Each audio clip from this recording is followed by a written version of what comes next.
Marwan from MarwanFitness.com. I'm here with a special friend of mine, Vince from VinceTheMoneyFitness.com. And today we're going to discuss a topic about how to squats.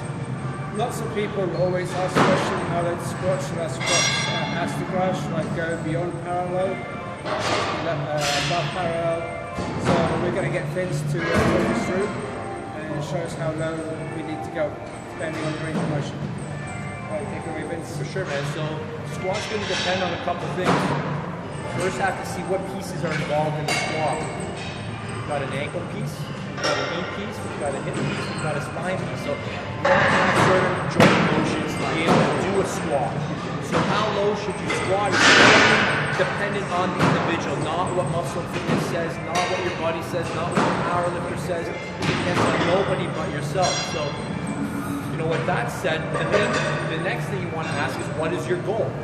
If your goal is to squat low, squat low. But the question is, what is ultimately the goal of the exercise? Most people come to the gym to build muscle or to build strength. And that's going to dictate how low you go. The only people that need to squat low are people who are powerlifters who are getting judged based on how low they go. You know what I'm saying? Okay. So we have to start questioning everything we hear. A lot of people say squats are the best exercise for the legs. Well, what if you don't have any legs? What do? Not so good, right? So when we're looking at the squat, there's no such thing as too low. It's all based on what you can control. All right? If you can't control it, you don't want to go there. The problem with a lot of people who are told to squat low, they go into a position where the spine gets compromised. And we can show them on video here. And so what's your goal with the squat? Is your goal to squat low? My goal is to build muscle with the optimal range of motion. That's enabled me to build. That's a much better question. The question, how low should I squat, to be honest, is not a very helpful question, because it's just, well, I don't know. Depends on what your goal is. Anyone can squat low, but are we still going to challenge tissue? Okay, so let's see what the body motion is right now. We're going to deal with the body weight, and then we're going to deal with the loaded bar and see what it looks like with both forms. Yeah, show me how to squat. I was in here. Not just body weight. Yeah.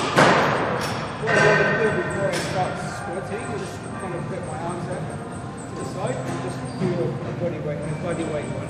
Just to kind of get the feel for the muscle. Slow down. Okay, so if you guys are watching at home, watch the hips. No? Pause right there. At the bottom, he's got spinal flexion. You notice how his spine starting to rotate in? Is your goal to challenge your spine? No? Okay, so we come back up a bit. Go all the way back up. Now come back down. Slow down. I want you to look at his hips. I want you to try to let his hips start to pause. That's it. So right here, even a tad higher, your spine starts to change position. All right, so all that means is the challenge is now there's a new challenge being presented down here. If you're not aware of that, that's why most people's lower backs kill them afterwards. But for you so far, your quads are being challenged up until back up. So coming down, right there. So this is where your quads are being challenged. If you wanted to go lower, the only way you're going to go lower is if you start challenging something down here that you may not have intended to present a challenge to. Okay, so how can we get you to go lower? Back up. What's one thing we could do with them? Simple fix. Put the plates, put the wheels in place. Good, that's one thing. What would be something better? You're actually folded up quite nicely, to be honest, so that might not be something we need. We take a wider stance, that might create a little more room in the hip joint. Okay, so let's show them what that looks like with a wider stance. So I want you to take a slightly wider stance. Wider. Now let's go on and let's see what happens. How low we can go this time before that spine changes. Right there. And back up. In case they miss that. Slower. You're going way too fast. Okay. Slow motion. Right there. See how the pelvis is starting to dump in now? Lower spine's being challenged. That's not what we want to do. You're going to come back, especially when now where's the weight the heaviest, right? Where's it going to feel the heaviest? You've got 100 at the bottom. So do we want to present a challenge with that spine where it's the hardest? No, it doesn't make a lot of sense. So come back up. Now turn your toes outwards just a little bit. This is another way you can create a little more mobility. So actually let them see you from the side. Okay. Yeah. So So all he's doing is pointing his toes out a bit. It's a very simple fix. Now go back down to squat. Let's see what happens here. Right there, right there. Okay, so you got almost a half an inch lower simply by turning his feet out a little bit. So for him to squat lower, he needs to make a lot of changes so that he continues to challenge the thing he said he wanted to challenge, which is his quads. Your quad, there's more involved in this exercise, by the way, than your quads. You have your quads, your hamstrings, you've got your glutes, you've got a trunk, you've got core, so there's a lot more going on here. So, and come back on up. But how to squat low really needs to be determined based on what pieces you have available. Your ankle mobility, your knee mobility, your hip mobility, your spine, and you have to make sure the thing you're trying to challenge the most gets actually challenged. The other question that I have, a lot of people ask is, should your knees go beyond your toes when you're squatting? A lot of people think there's a lot of talk going on the knee joint if you're going beyond your toes, but if you're in control of range of motion throughout the whole entire range, then there's no problem. Yeah, that whole idea came from some flawed science a long time ago, which still is in our circle of information today.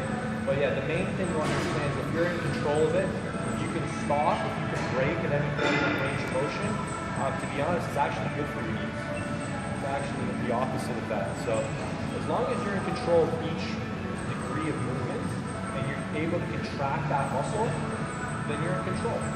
So there's that tension is now on the quad, it's not getting done. What happens with the knee is that when you're in that position, yeah, you have some forces going through the knee because the quad is no longer to handle that joint angle. So it's not the exercise, it's the problem, it's the depth that the guy goes with. It's the ability to control that.